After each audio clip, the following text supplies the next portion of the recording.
On Sunday in Missouri, Warren Township resident Michelle Jenkins was killed when she somehow lost control of her ATV during a practice run. Michelle Jenkins wasn't just another woman's professional ATV motocross racer. She was one of the best, what her husband called a legend in her sport.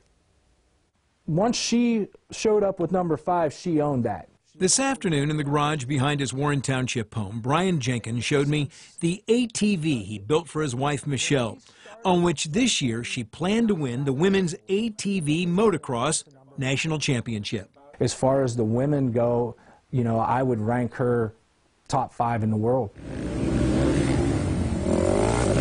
That was Michelle Jenkins at work, racing.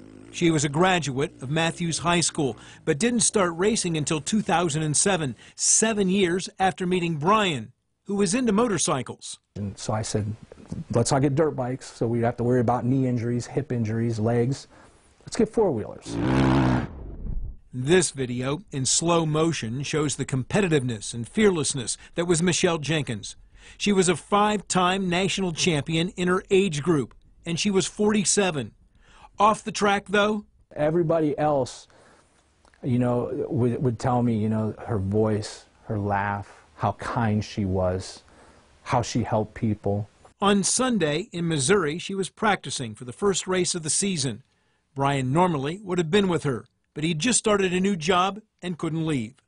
Somehow, Michelle lost control of her ATV. It was a traumatic, hard hit.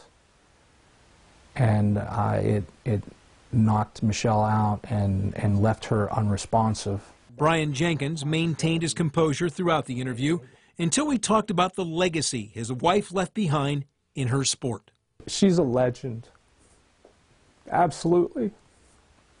She is adored and loved by so many people. There are no funeral arrangements yet for Michelle Jenkins, but there are plans to memorialize her during the season's first race next weekend in Texas, and again later this summer at a race in Pennsylvania.